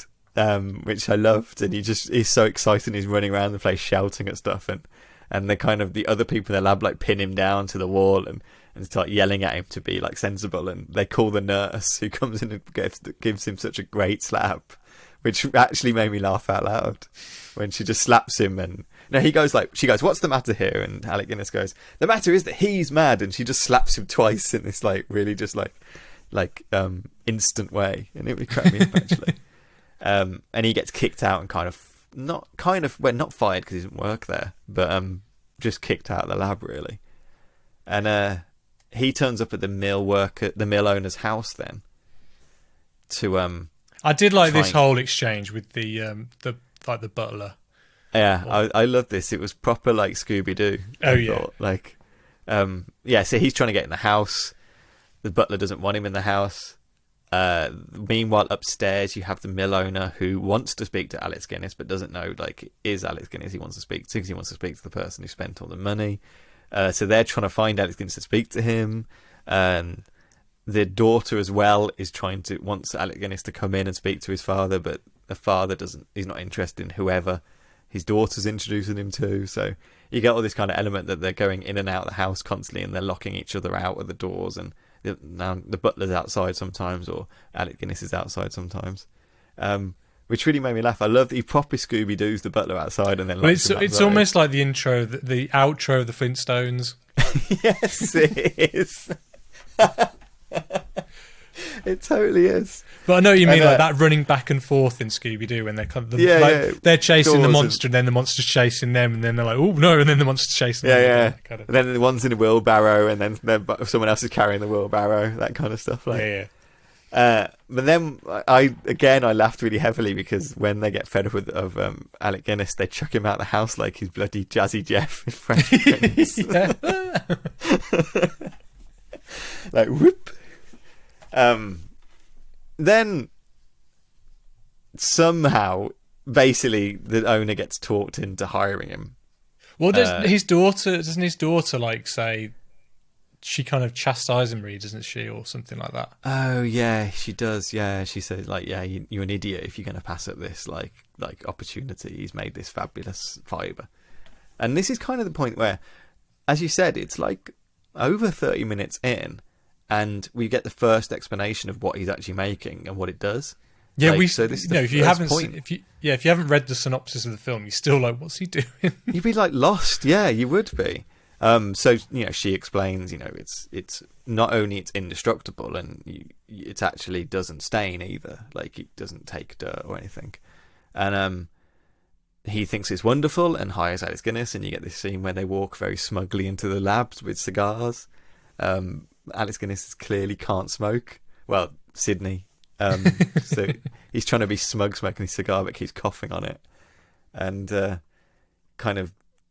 he then gets hired to be like head of the lab, really, and to develop this kind of polymer. And you get this huge sequence now, which I thought was quite great, that like he can't replicate the experiment, so he keeps trying over and over again and just causing increasing amounts of explosions. More and more damage. And each time you cut back to the labs and like the offices and stuff like that, more the walls have fallen off. Or they have to sign off bigger and bigger checks, don't they, to kind of to kind of keep supporting repair the damage and like all the chemicals he needs and stuff like that. But I like his assistant he has. Yeah, totally. I can't remember. They name him, but I can't remember what he's called. Is it Wilkins? I think it might be Wilkins. Yeah. But I like his old boss or current, like the kind of like manager of the lab, who like at first is annoyed with Alec Guinness, and then when you keep cutting back, he's like got PTSD from like the explosions. Yeah. Like in any kind of loud noise and any kind of shake, he's like ready to just like explode. Like it's really, that just kind of cracked me up. It's kind of mental, really. And it's just luckily the last time he does it, the owner of the mill comes in to inspect the experiment. Yeah. And thankfully it's the only time it doesn't explode and the chemical reaction reacts. Yeah, because it gets proper like World War One, doesn't it, with sandbags everywhere, and they've all got tin hats on and stuff. And they got a little boy whose job is to stop people going in. I like that. Like, where did they get the little boy from? Where did they get him from? And I'm sure you're not allowed to have, like, it's apparently not safe for anyone to be around it apart from let the children sit by. To be fair, the kids in this are great, because there's a little girl later on who's great. The girl's wonderful. Yeah.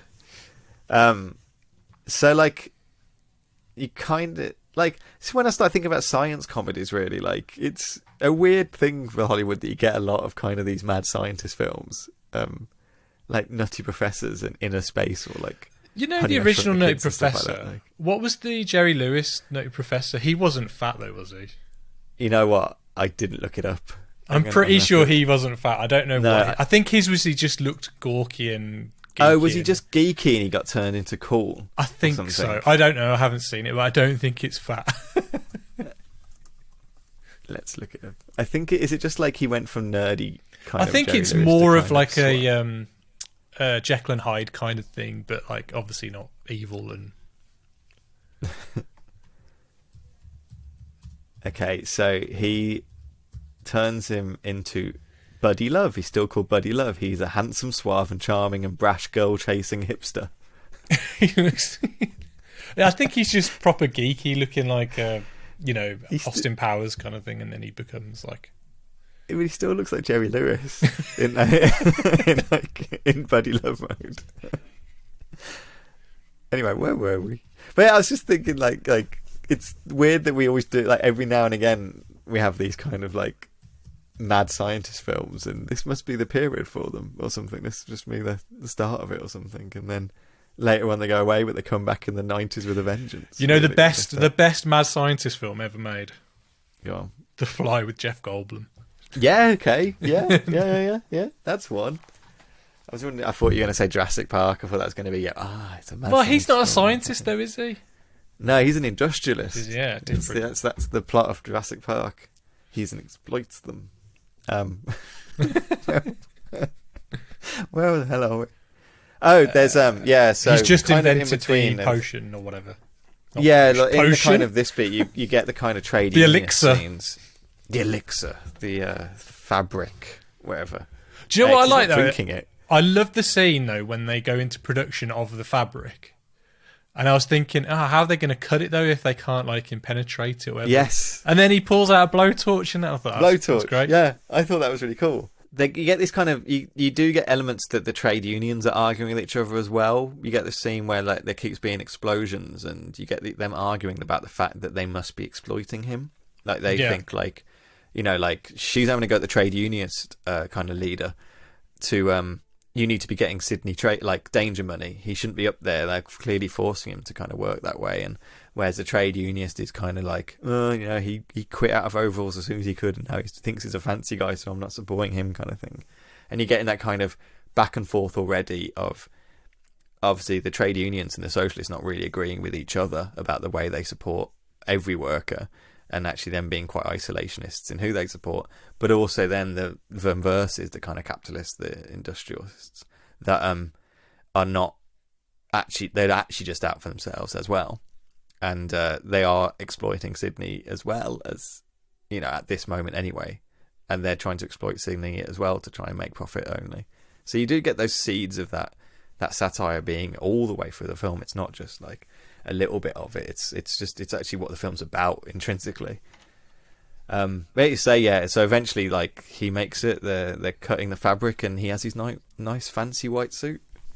Well, I like that though, because he asked the tailor for the patterns because like they won't be able to cut it, and then you see them like it's almost like they're forging the armor because they're having to like blowtorch it.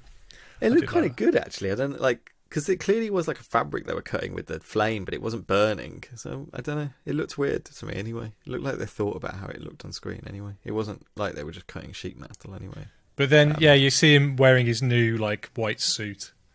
Yeah, and, quite like a little bit baggy, but yeah. Yeah, but that was the style there, wasn't it? And, like... But like he talks, because obviously it's white, and he was like, "Well, we'll have to figure out how we can implement colour in the early stages of the process." Yeah, because they can't dye it. Yeah, and it's incredibly white. It almost like I feel like they must have treated the film or something. No, I don't know if they treated the film because it looks almost. I don't want to say a black light because it's like when they light him up, he becomes quite dark and the suit becomes white. Yeah. So I don't know if there's some sort of like reflective material or like on the suit that kind of like on the suit itself. Yeah. Or like as you say, it was like a black light. It's like Marlon Brando's suit in Superman, like that kind of like reflective kind of. You're right. Yeah, it is. It's incredibly white on screen. It is incredibly reflective, and they do explain that it's radioactive as well, which is a very good distinct. I thought like, surely not good for him to wear that suit. No, but in the 50s it was fine. Like it was healthy, and this is kind of where like you get the plot of the film basically explained. Eventually, like this is quite far in, but you kind of eventually get to the point that they need to sell this, and that's when you introduce the kind of all the mill owners, and they convene like the kind of convene a meeting of the local mill owners. And I love fabric that there's owners the and king of the mill owners, like the old dude who's like... Dude, this guy, I loved him. Yeah, that's Sir John, who's basically Montgomery Burns. Like, his introduction is he's like in shadow in his car with a fur coat on. I fucking loved him. I loved his little breathalyzer thing, and like his cane and his massive like fur coat, and actually the kind of interesting like link to this is like the whole Frankenstein thing, and the whole like him being linked to kind of, you know, it is a Frankenstein story, a mad scientist story. Oh yeah, really. like he's got his little Igor and stuff. Yeah, the guy who plays Sir John is Ernest Thesiger, I believe he pronounces his name. But he plays Dr. Pretorius in Bride of Frankenstein, who's very much the villain in Bride of Frankenstein. Okay. He's the really evil scientist who persuades Dr. Frankenstein to resume his experiments, to bring, like, you know, the dead alive and stuff like that. He's like, obviously, Michael Gough was in loads of horror films as well, wasn't he? It's true, yeah. I just thought, like, them kind of doubling down about the fact that the real, like, the big villain in this film, like, is that kind of Dr. Frankenstein, or at least even the guy who was eviler than Dr. Frankenstein in the sequel. And Bride of Frankenstein was a much bigger film than Frankenstein. So like, I don't know if that was purposeful, accidental, or whatever, but the guy does a great job in this, and I just thought that was quite an interesting link, actually, if they were doubling down on that kind of, you know, message or something. And but I do like the kind of, they're arguing about what they're going to do with the fabric. What would this be? The mill owner himself is like, look, I'm not standing in the way of progress. Like, the welfare of the community comes first before like anything else. And I was just like, yeah, sure, sure. Like, you know, like, you can really imagine the same kind of industrialist talking nowadays about welfare of the community above anything else.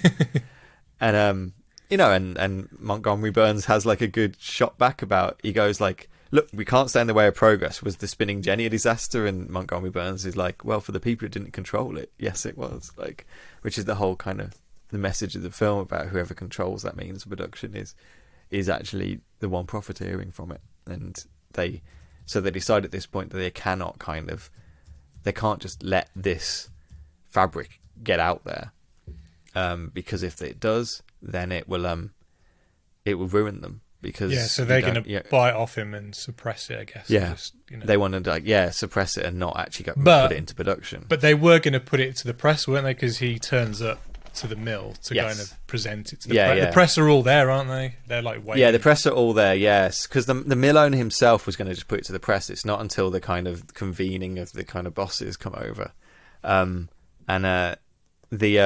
this is what I was going to say, because the Montgomery Burns guy, the guy you were talking about, is Heath Smithers as well in this film, and he's always like by his side and stuff. And that's what I was thinking when watching them. But you also get this while they're all saying that they can't let this fabric go anywhere because people won't need new fabric all the time, or they'll just need one suit or something. Which is very silly, but whatever. But like at the same time, the workers are talking about the fact that if this goes into production, then they won't be continuously making fibre. You know, their jobs would be on the line because they wouldn't have to be constantly kind of working the mill. And you get this kind of system build up here where the industrialists are concerned about their profits, the workers are concerned about actually just having a job, and you got Stanley in the middle, Sydney in the middle, who is just completely naive to both of these things. He's just like a scientist who's just like naively bumbling himself into innovation and thinking that anything he does would be a benefit, which is also a satire. Like, it's, if you're just coming out of World War II, you got like the whole thing about the atomic age and the bombs, of the idea that scientists just bumbling their way into the future without actually thinking about consequences of what they're creating. So it's got three strands there, and what I found interesting is the film actually doesn't land on any of them, really. Apart from like Mr. Burns, Sir John being like really evil, really it's kind of not saying that one of them is right. It's all of them are kind of got their point, but the problem is the fact they're all just reactionaries. Even Sidney's a reactionary himself. Like, they're all just reacting, which I thought that's good satire for me. Yeah. So again, my favorite my favourite trade unionist is makes me laugh because she goes on about her the dead hand of monopolies and stuff like that when they're talking about like what can be done with the fabric and stuff like that. So they wave in this contract in front of Sydney, which they're asking him to sign, that would waive his rights to the patent for the fabric and let them take over it. He's just an idiot. He's not. There's a great bit here where he's so optimistic about what's going on. He's just excited about stuff, and he's not really kind of thinking they're doing anything evil. And he's gets distracted by this pen, which really made me laugh. With the you get like asking what's the ratio of ink to fuel to ink to fuel.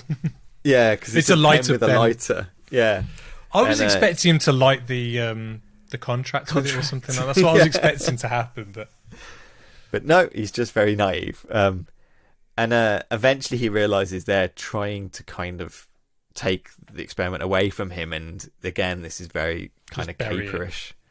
Because they you then have them running around everywhere, and the secretary gets in the way, and they're smashing against walls, and Sir John is swinging his cane everywhere, and they're going in and out of doors and down corridors and in and other doors and stuff like that. Like oh yeah, the communication, that kind of beep. What you call it? Like that weird intercom thing. The intercom thing falls on the floor, and it keeps intercomming her, and you keep hearing her popping up through the. Yeah, because the trade unionists are trying to strike or are on a strike, but they keep trying to tell the mill owners the trade unionists are gone on strike, but the mill owners don't want to listen to like anyone else or don't care. So that's like, this is for ages, and they don't, for ages they're on strike, but it's not until later on where actually you find like the kind of industrialists learn that they actually have gone on strike. Meanwhile, because I think this, the press do find out, don't they, that something is afoot. Well, it like gets leaks or something, doesn't it? And yeah. So the Express or something, the Express or something prints like a kind of little kind of. I love seeing report. Old news, like news offices, and then the newspaper mills and stuff. I love seeing them. Yeah, I think they're cool as well. That was one I loved the Post, because like Steven Spielberg clearly loves like printing. So like he just spent a lot of time showing us how like newspapers are made and printed. Yeah, and stuff. Yeah, it's brilliant. He there is a funny line here where like Alec Guinness knocks himself out, and they take him back to the mill owner's house. Well, he doesn't knock himself out like on purpose. Well, not on purpose, no, but he does. Doesn't he back into like a kind of backs into like a statue, and then this metal thing falls on top of his head. Falls on his head, yeah, and they're like, "Is he dead?" And they're like, "No, he's not." And Sir John's like, "Oh, that's a shame." I did love the shot though, where the ambulance is driving, followed by like the 4 black cars. Yeah. I was gonna say the introduction of like the mill owners. It really reminded me of like Budapest, where like the different concierge turning up from different like hotels. Okay. Grand Budapest Hotel. Oh yeah. It really reminded me, especially how they're shot in like shadows and just seeing their hands and stuff like that. It just you're right. Actually, yeah, I can see that. So they lock him up, and again, Sir John is killing it, because he's like, we can't keep him here forever. I mean, there are actually 1 or 2 laws in this country, which I thought was good. And then this thing gets pretty damn dark actually now, especially for like a 50s film, where they Daphne, who is the mill owner's daughter, she ends up in like the room with all the mill owners, and while her dad's on the phone, they talk her in to sleeping with Sydney in order to get him to sign the contract. Yeah, to convince him. Yeah, and not only is like the old men like of the mill doing this, including like Sir John, but her fiance is one of them. Who's and they're selling the payer. Yeah, and they said they'll pay her, so it's like prostitution, and like what? And I was just like, I couldn't believe it made it past censors, because it's not. It's kind of, the language plays around with it a little bit, but it's very clear what's happening, and to the point where she's like, "Look, I haven't had much experience in these things, but I understand that it's a relatively well-paid job." And so like they go, "Well, how about 2K?" And she's like, "Oh, come on, I reckon I'm worth about 5K." And like Sir John's like, "Okay, yeah, fine." And I was like, oh, good on her, to be honest. Like, to seems like a relatively good price, especially in the 50s. But I was just like, I couldn't believe it just made it through like censors at that time. So she heads upstairs, talks to Stanley. Sydney. I keep on calling him Stanley. It's Sydney. Yeah. And he's not actually interested at all. Like, he's kind of like, he's incredibly just like, he's just very sexless as a leading man, really. In this, he's not really. They're not really linked like emotionally or anything like that. Well, I did wonder, like earlier on with Bertha, if they were going to do something like that, because they kind of the way she was when he. Mm-hmm. When he's in the half house or whatever they call it, like, you know, the kind of not half house. Yeah. Like, I thought they were setting something up there, but no.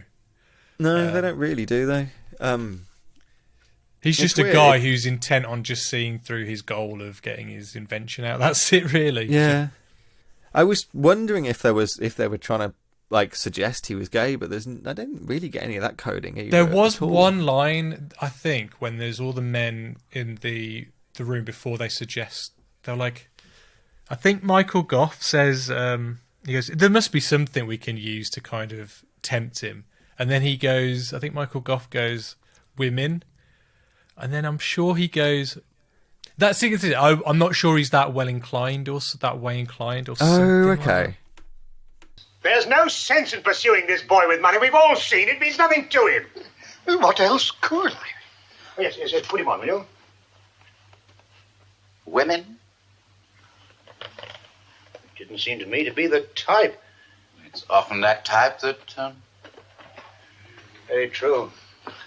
So there might be something there in the script or something like that. Which would be quite forward in the 50s to kind of even be mentioning that in a film, because even at that point it was like, you know... Especially for your protagonist, I think, at this time. Like, and a guy the actor who was portraying the lead character is genuinely homosexual.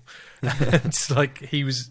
Who, as you said earlier, was embarrassed by it.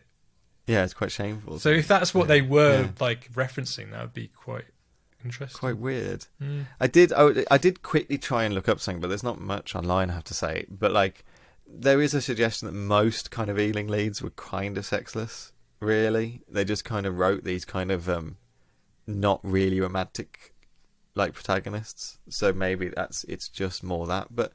I don't know. There's a reading of this film that was happening, and I think some of Daphne's like reactions to him when she's kissing him at this point, or trying to get him to kiss her. I think there is a little bit there, like Joan Greenwood's performance of her suggesting that there's no attraction there for him. Mm-hmm.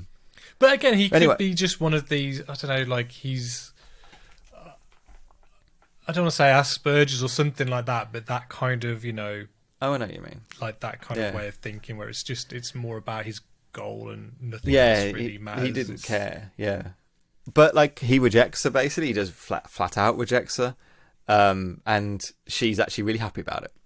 She's just, I think what she says something like, good, if you'd taken up my offer, would have slapped you or something, I think. So she kind of then works with him to get him to escape, because they want to get him to the press basically. So she helps him get out the attic, and his goal is to get on the train and get to Manchester. But he Batmans it out of the... He like scales down the... I knew you were going to say that. He properly Batmans down the side of the house. But he's like that thread, the thread's that strong that he like holds his body weight, and he kind of... Holds his body all the way up, yeah. In the meantime, way down. Wait, holds him on the way down, up. In the meantime, the unionists have gone on strike because, you know, they're very concerned about their jobs. He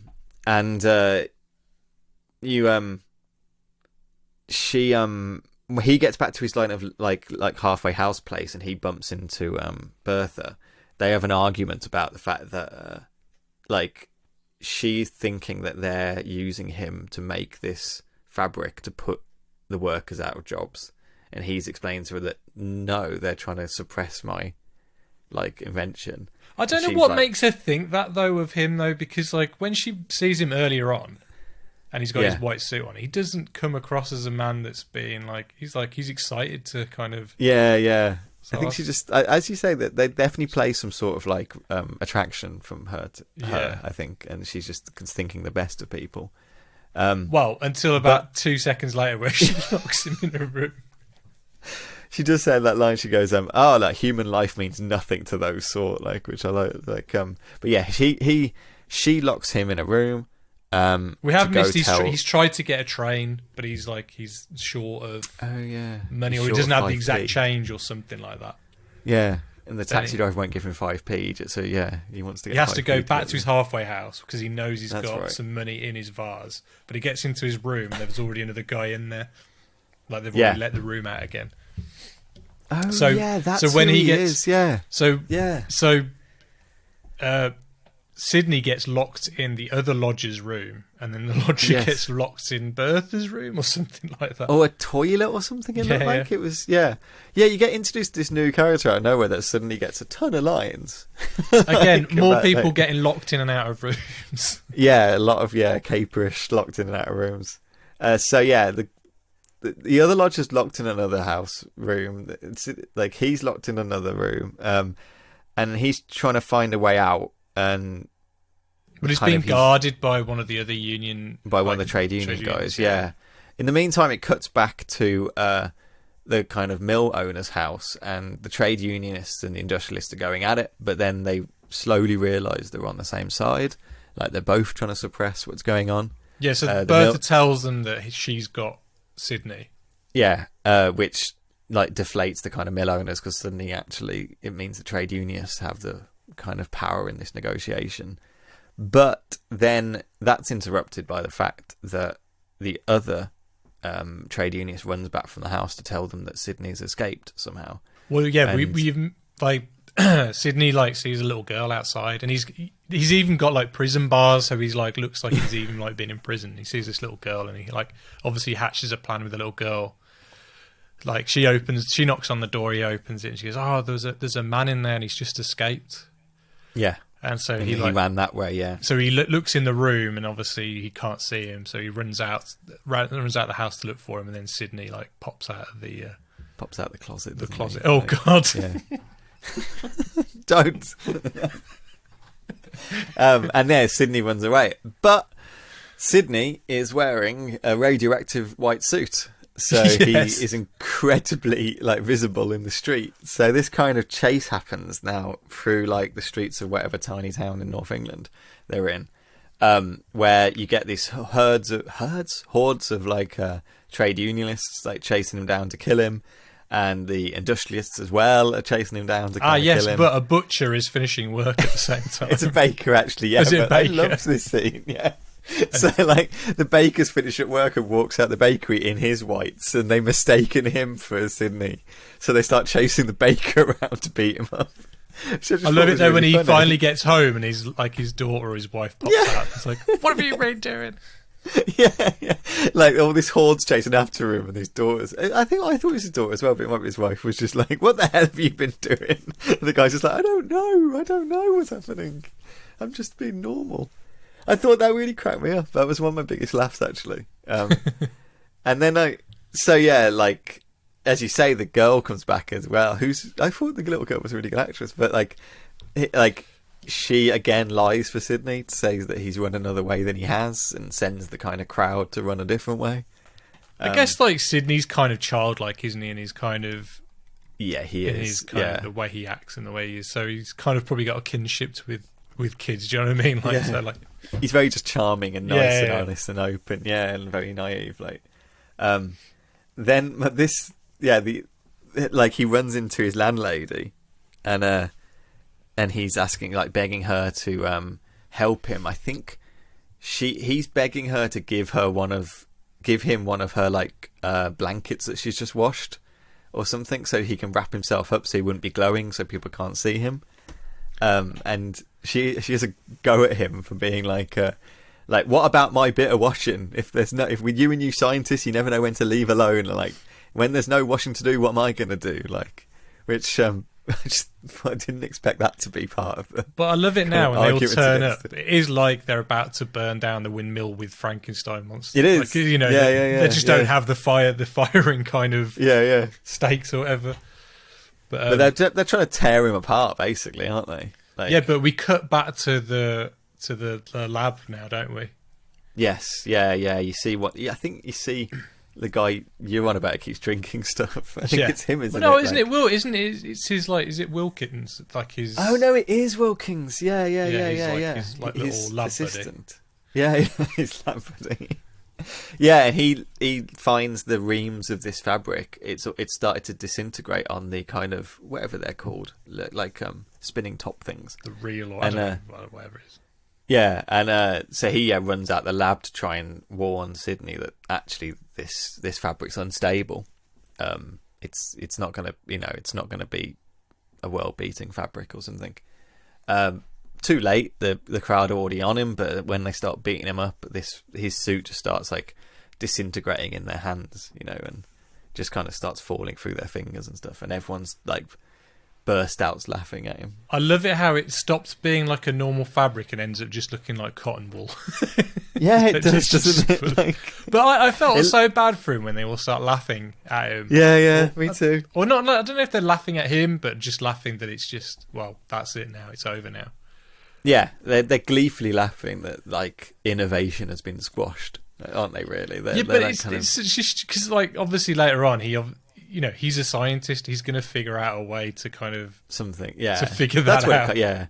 That's what it kind of ends on. So it cuts back to the narrator again, who's the kind of mill owner, and Sydney's walking away, having to been fired now, wearing normal clothes, but he's staring at his like notes in his little book, and he's kind of you get the kind of impression from him that he knows why it went wrong, and he's never going to stop kind of inventing, and at some point he'll make this work. So it's all kind of futile to get mad at him, really. But and that's kind of the end of it. Like it's not very long. It's an hour and a half, but it is also a bit too long. Like I definitely could. They could have. I definitely felt like it could have had a bit of stuff cut out and a bit streamlined or something, especially the start where it does a lot of setup getting to just the point. But it is it's very enjoyable, and like it is. It's not like a film where the performances are gonna like break. They're not gonna blow your mind or anything. But everyone's solid in it, and like I thought Alex Guinness was great. I did. I thought he was. He's a great actor, but like it's funny me seeing him young because I'm not used to seeing him like even like And he's very young in this. So that's what I was saying, because when you see his younger films, he's always in prosthetics. But even Bridge, it's weird a few years later, he looks a lot older. Whereas this one is like a 35-year-old man, and he like I'm used to seeing. Yeah, even in like because Lady Killers is like 2 years after this, but he's playing like a Lady Killers. He's playing like a 60-year-old man. Well, he's got the prosthetics on and stuff. Yeah. So it was kind of weird seeing him just as a leading man, but really cool. I think. I might be right. I've got a feeling this film was nominated for an Oscar for screenplay. Really? Yes, it was. Yeah, it was nominated for screenplay for best writing, which I think that's the best thing about it. Is like its screenplay's all there. I think and the kind of commentary it's going for. Well, I know when it opened, it was like one of the biggest films in the UK that year, and I can imagine. And The Guardian, about 6 years ago, said it was one of the 20 best British science fiction films. I don't know how many British science fiction films there are, but that's not a huge list. Yeah, it's weird calling this a science fiction film, but it is really. It is. It is. And science fiction is great for satire and social commentary. Yeah. You're not going to get a better pairing than those two. They always seem to work so well hand in hand. Yeah, and as I said, it was oddly precedent about kind of what's still going on with capitalism and the kind of exploiting a class, or the suppression of innovation, or alternately using innovation to actually suppress the working class, or to suppress stuff and that kind of this film comments on monopolies and stuff like that. And they talk about in this not motorized mills, but what I mean, but now we've got robot assembly lines, and which kind of hard. I thought what was kind of the film doesn't know this when it was being made, but what I thought was kind of weird looking back on this is that the workers in this film did lose their jobs. Those mills were shut quite soon after the 50s. And it doesn't have to be the textile mills, but if the UK car industry, coal, I was going to steel, say, are all the similar sort of thing, and Britain did lose all its kind of industrial workers, but because of like the mechanisms of the industrialists, and as soon as workers were too expensive, all those jobs went abroad because it was cheaper to work stuff from abroad. And as soon as the mechanisms came in, you had mechanization originally, and now automation, which means less of a workforce. And so what they feared would happen about kind of what they feared would happen about losing their jobs to innovation, they first lost their jobs to actually just the fact that the industrialists are not their friends. And one of the satires in this was this, I thought, the kind of the industrialists telling the trade unions to join up with them, and they're on a similar goal here, and convincing them they're on a similar goal. I think it is the kind of true satire about what actually did happen to society, and actually you can't trust that because they did eventually lose their jobs anyway, and it wasn't to some little scientist who made a fabric. It was something, bigger mechanisms. And I just thought, as a little fable or little kind of message about the workforce and stuff, this film works. It has it in there, and I enjoyed it. Yeah, I thought it did what it was supposed to do. I'd give it a solid 4 out of 5, 3.5. Yeah, 4. I don't know. I was 3.5 for myself. Yeah, one of those. Yeah, it was surprisingly enjoyable.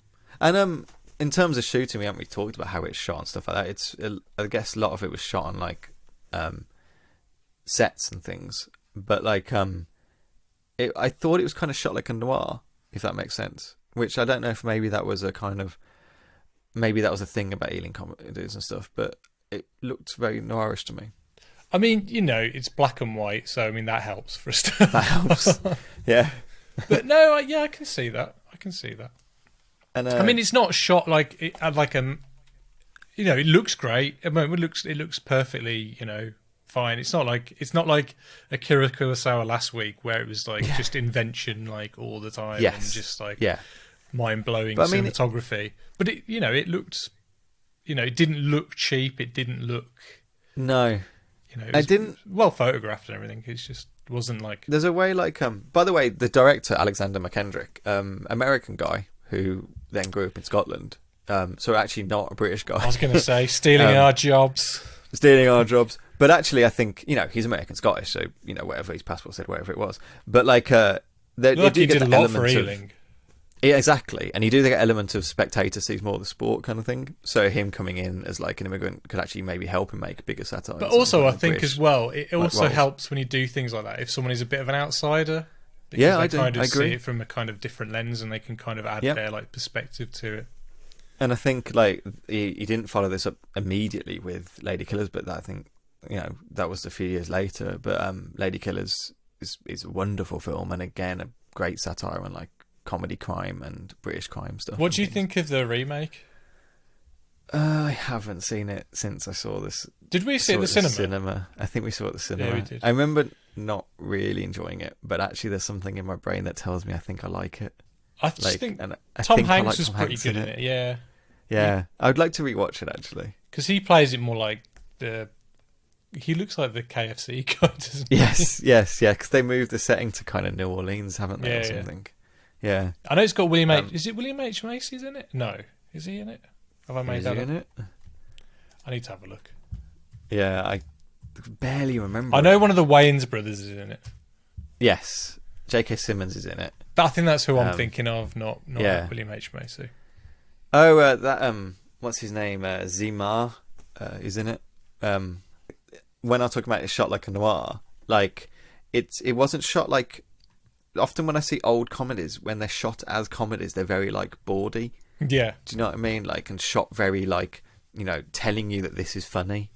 Almost. Well, the way you think of those, the old Norman Wisdom films, or those kind of where he's a milkman and he's kind of bumbling along, And just there's something about comedy sometimes that are shot in a way to tell you that this is funny without a laugh track kind of thing. I think these were shot more in the mind of these are films. We're not just kind of doing a slap and tickle kind of thing. Do you know what I mean? It's like a... Yeah. It's not like Benny Hill. Even though it's a bit early for Benny Hill, but like, you know what I mean. And I was just impressed by it. I noticed that anyway. Let's have a look at who was the DP. I wonder. Let's have a little look. Douglas Sickhome, who... Let's see what he's worked on. Oh, he was on worked on Indiana Jones. Fucking hell. Fuck. He was the DP. So yeah, he knows what he's doing. Yeah, wow. I can't believe he's DP on Indiana Jones. Let's have a look. I guess because they shot that in England. Just trying to think what else. He did the Italian Job. Original Italian Job. Great Gatsby. Rollerball. So yeah, this guy knows what he was doing. He absolutely does, yeah. I think you could tell anyway from watching it. So any kind of last thoughts on it? Like, no, just as I said, it's very enjoyable. Good performances. It was a fun little romp, kind of. Yeah. It's not something I'm probably going to watch. I mean, I may watch it again, but not for a while. But it's one of the more obscure films I'd say that we've done as well. It's not like I don't think anyone's ever told me to watch this film. Really, it's not one that's always on lists. Well, I was speaking to my dad about it, and he seems to have fond memories of watching it when he was younger. I think so. But I was keen to look at Ealing because they were a big force in British film, and something that I don't think you can really talk about British film at any point and not talk about the fact that they made like these huge comedies that are still really well loved, and they're bank holiday films, like always on somewhere. It's funny as well, like looking back at the silent era and like the later on, like a lot of the comedians were British, weren't they? So like one of Laurel and Hardy was British, weren't they? I think. Is that right? I think so. I think. Let's have a little look. I mean, obviously you got Charlie Chaplin, who's by far the biggest star of that era, and I'm sure. I don't know how they would have met because I'm pretty sure. Stan Laurel. No, he's from California. Oh no, he wasn't. He's from Lancashire. Oh, okay. But then I think Oliver Hardy is. Yeah, he's from Georgia. So God knows how they met. Maybe he went over to do like kind of like vaudeville or something. Yeah, like maybe. And met on those circuits and things. That's kind of weird. It's funny talking about like Charlie Chaplin as well, because at this period as well, which we won't be covering it, but Limelight that comes out in a few years, was Charlie Chaplin's last film. It comes out in 1954, is it? Something like that. But at this moment in time when this film was being made, Charlie Chaplin was banned from America for being a communist. Oh yeah. and when his film gets released, Limelight, I think it takes like 20 years or something to get released in America, which is just insane, really. For what at one point was the biggest star in the world. So what are we talking about next week? I don't know what we're talking about next week. Let me look it up, Ollie. Next week we're returning to America to do The Bad and the Beautiful, which is a film by, me and Brandon had this conversation today, Vincent Minnelli, we believe it's pronounced, big filmmaker. It's all about kind of Hollywood and looking at Hollywood itself, like starring Lana Turner and Kirk Douglas when he was in his first retirement. I don't know, like when he's like before he became the 200-year-old man of Hollywood. I think he's still alive somewhere. Like I don't believe he's actually died. But I'm looking forward to it. To watch Kirk Douglas film in the 50s. That would be interesting, I think. If anyone wants to like watch along with us, we do on our Twitter page. We have like a little image that kind of says all the films we're going to watch in order. So if you want to watch along with us, feel free. And it's all set in stone. And correspond with us about what you think of such said films and things. Yes, things and stuffs. Yeah. Things and stuffs that you've seen, and tell us about Ealing Comedies and which ones are the best. And watch all of them. Right. I think it's too late. I think it's time to wrap it up. It's time for Betty Buys now.